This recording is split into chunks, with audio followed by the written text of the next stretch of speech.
마지막으로 예루살렘에 들어가셔서 성전을 깨끗하게 하신 후 붙잡히셔서 십자가에 달리시기 전 어느 날 예수님께서는 다시 성전에 들어가셔서 가르치시다가 사람들이 헌금하는 모습을 잘 지켜보실 수 있도록 헌금함을 마주보는 곳에 자리 잡고 앉으셨습니다.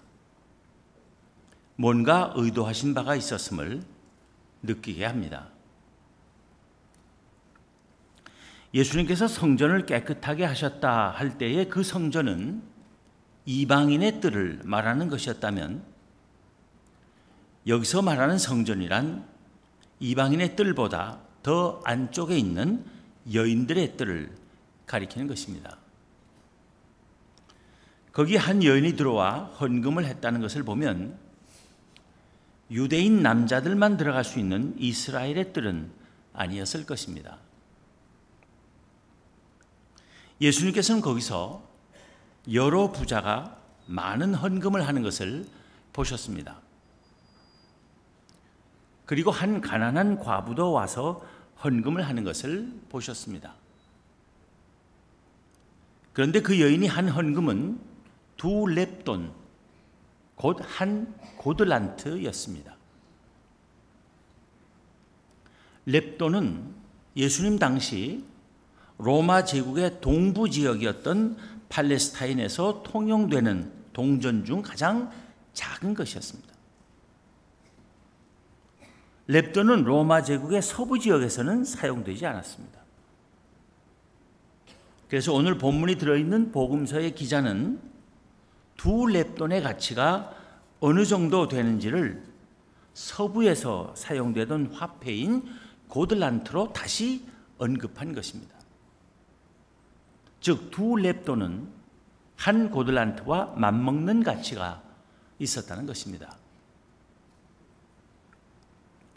그런데 렙돈은 잘 알려진 화폐 단위인 데나리온의 64분의 1에 해당되는 돈이었습니다.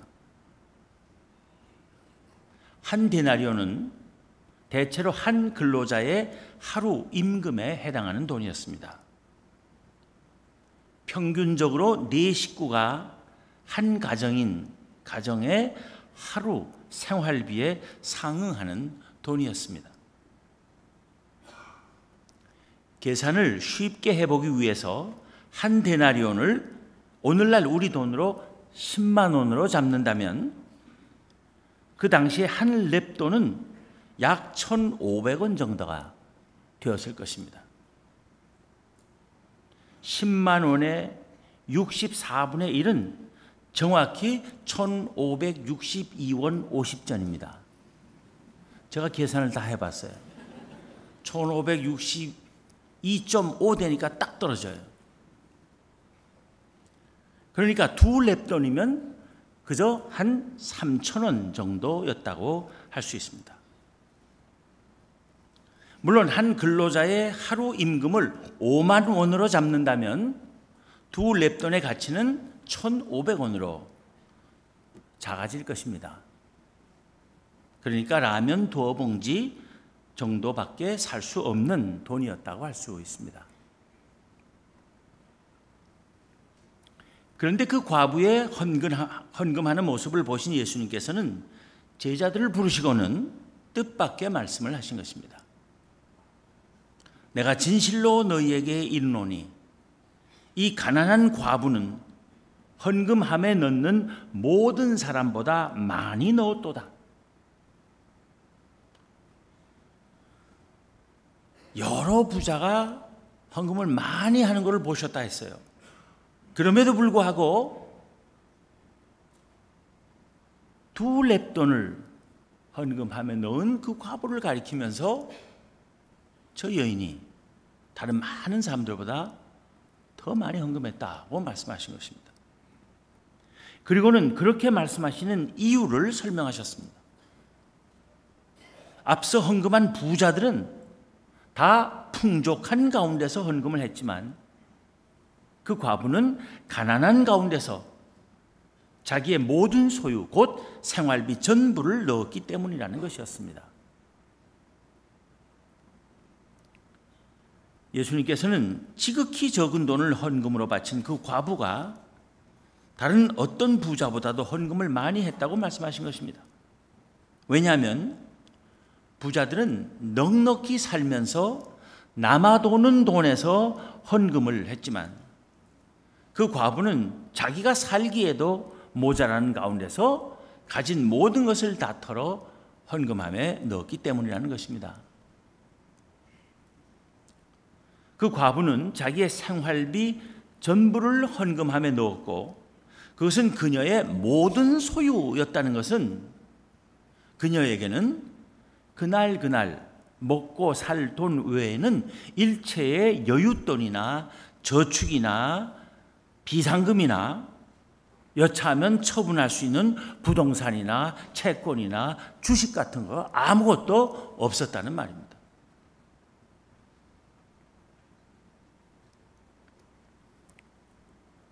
그런데도 그 여인이 비록 두 렙돈을 했지만은 다른 많은 부자들보다 더 많이 헌금했다고 하신 예수님의 이 말씀의 의미가 무엇이겠습니까? 헌금할 때 중요한 것은 얼마나 많이 했느냐가 아니라 얼마나 헌신적으로 했느냐, 즉 얼마나 희생했느냐 하는 데 있다는 것입니다. 달리 말하면 헌금에 있어서 중요한 것은 얼마나 많이 바쳤느냐가 아니라 바치고 나서 얼마나 많이 남아있느냐 하는 데 있다는 것입니다. 부자들은 헌금을 많이 했지만 그들에게는 여전히 훨씬 더 많은 재산이 있었던 것입니다. 외관상의 액수만 보면 부자들이 훨씬 더 많은 헌금을 했지만 가진 것 또는 남은 것과의 비율로 보면 그 과부 여인이 비교도 할 수 없이 큰 헌금을 했다고 말씀하신 것입니다. 왜냐하면 그녀에게는 남아있는 것이 아무것도 없었기 때문입니다. 온전한 헌신을 한 것입니다. 그야말로 몸과 마음을 다 바쳐 헌금한 것입니다.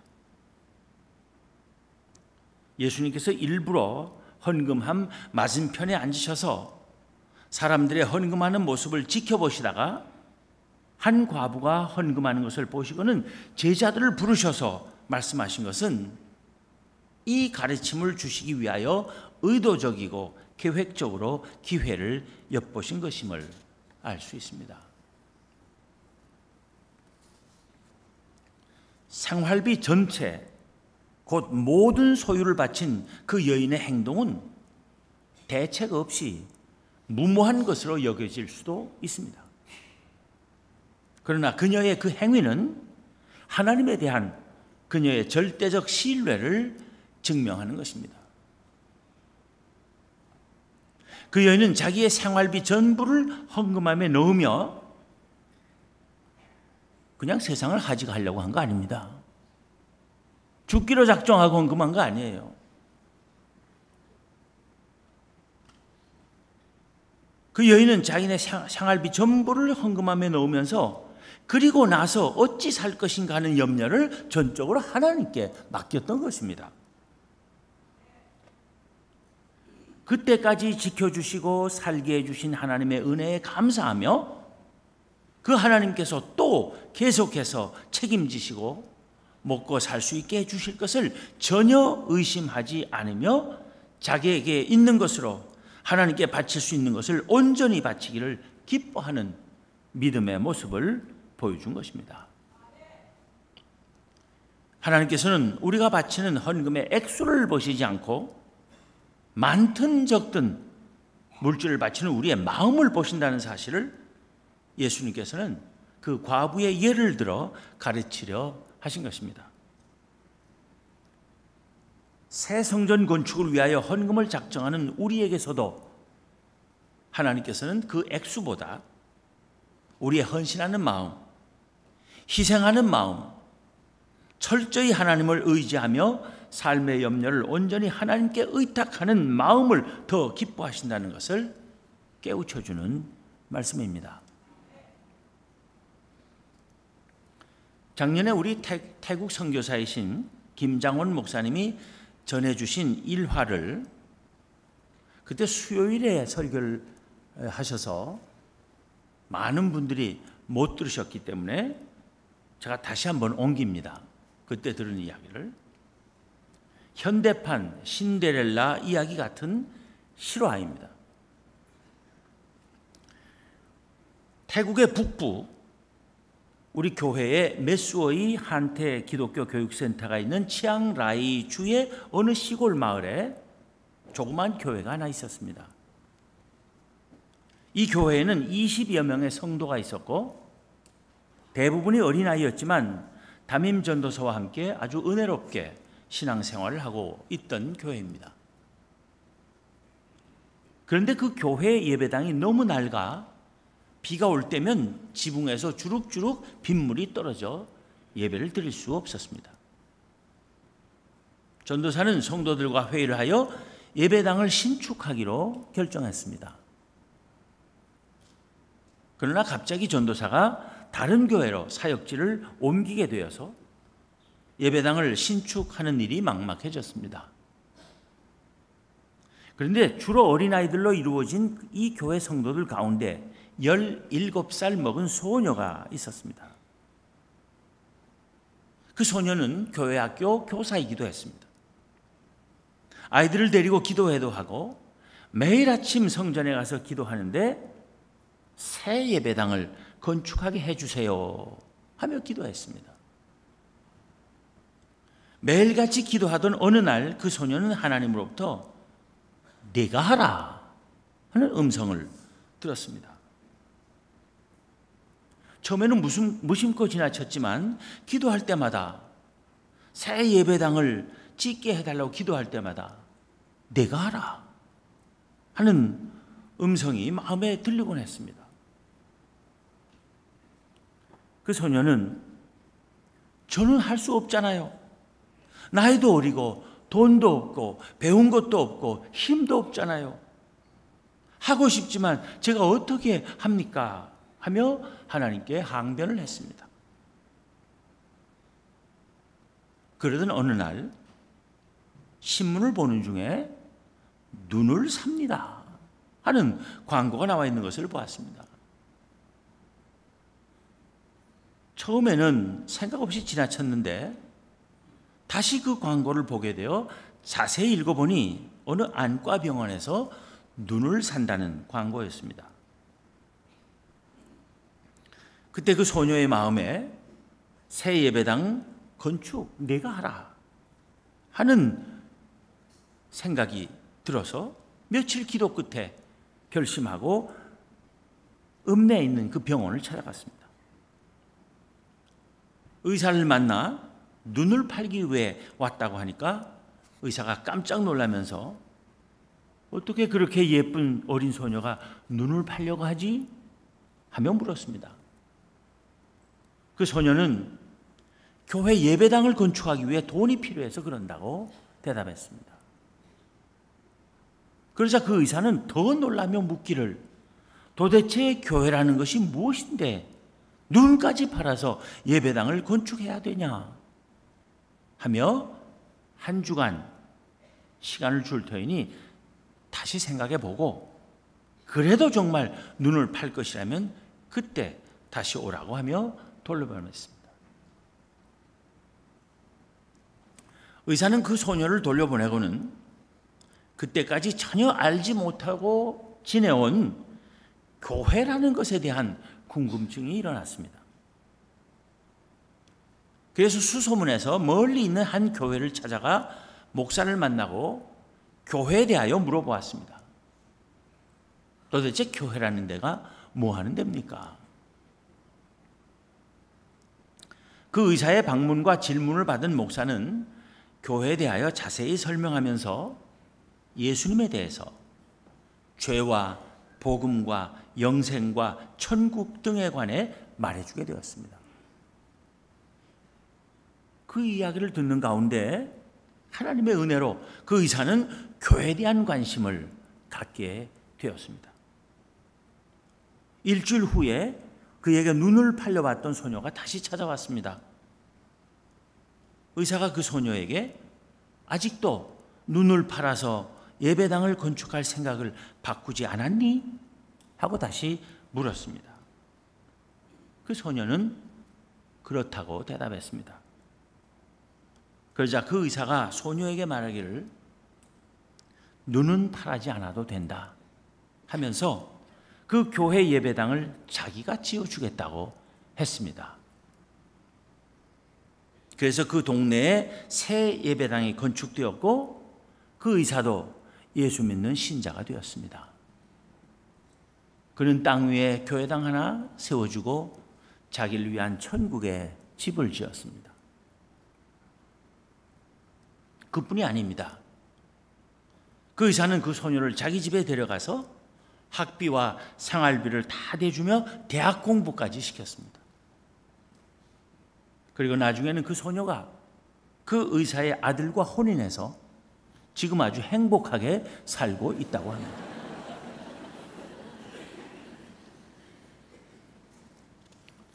교회 예배당 건축을 너무나 간절히 소원하여 기도하던 가운데 내가 하라 하시는 주님의 음성을 듣고는 그 일에 자기 눈까지 팔며 온전히 바치고자 한 소녀의 갸륵한 마음에 하나님께서도 감동하셔서 놀라운 역사로 응답해 주신 것입니다.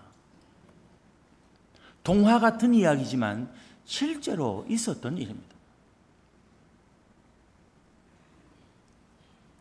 내가 하라 하시는 주님의 음성이 우리 세문안교회 모든 성도들의 마음에 메아리칠 수 있기를 바랍니다. 다른 사람들이 좀 어떻게 해주기를 바라며 기도할 것이 아니라 내가 정말 할 수 있는 모든 것을 하고 있는지,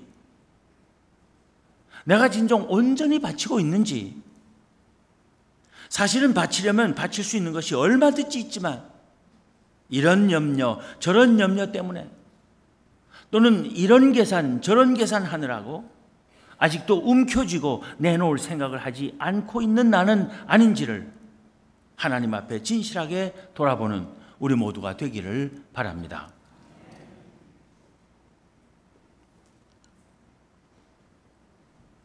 그렇다고 세문안교회 교인들이 전부 눈 뽑겠다고 나설까 봐 두렵습니다.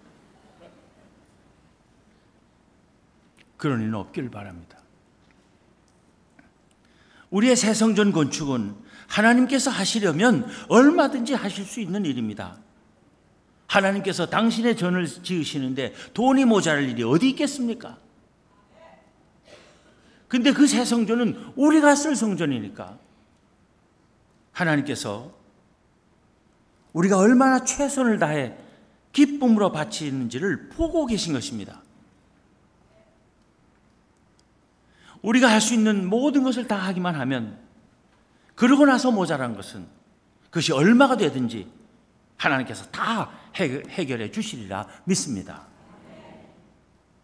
우리가 하나님의 일을 향해 마음을 닫고 있으면 하나님께서도 우리에게 베푸실 만복의 창고문을 열지 않고 계실 것입니다.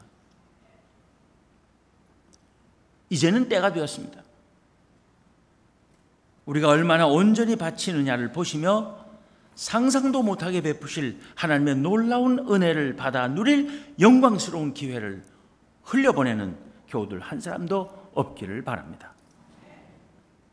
태국의 소녀에게 행하신 그 기적 같은 일을 하나님께서는 우리에게도 행하시려고 기다리고 계시다고 믿습니다. 하나님께서는 작정하는 헌금액의 크기를 보지 않으십니다. 우리의 마음의 크기를 보십니다.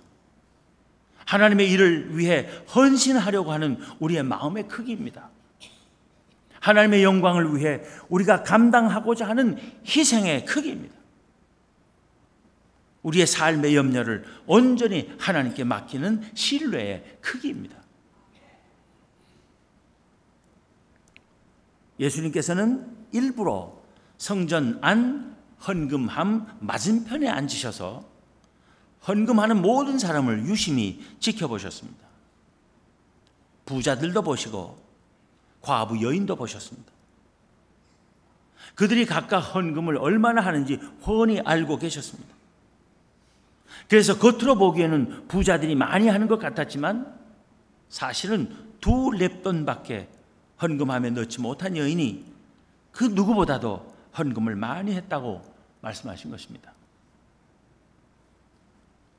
지금 우리 각자가 헌금하는 것도 다 보고 계십니다. 우린 서로 몰라도 하나님은 누가 얼마큼 약정했는지 다 알고 계십니다. 그리고 그 무엇보다도 헌금에 임하는 우리의 마음을 꿰뚫어 보고 계십니다. 남들은 얼마나 하는지 기웃거릴 필요 없습니다. 알려고 할 필요도 없습니다. 그것은 주님께 맡기고 우리는 각자 자기가 할 수 있는 만큼 최선을 다할 수 있기를 바랍니다. 그렇게 힘쓰는 우리에게 하나님께서 큰 영광을 드러내시기를 기도합니다. 기도하겠습니다.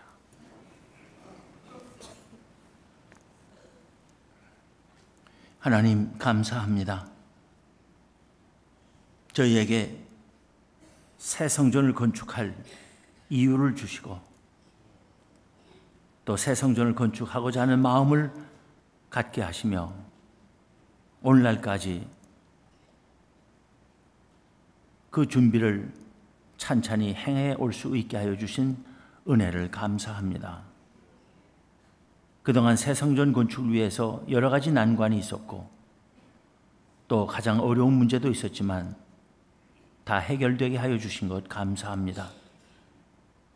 이제는 본격적으로 착공을 위한 준비를 서둘러야 할 때인데 그래서 저희들이 다시 한번 힘을 모으고 새 성전 건축을 위하여 헌신하고자 합니다.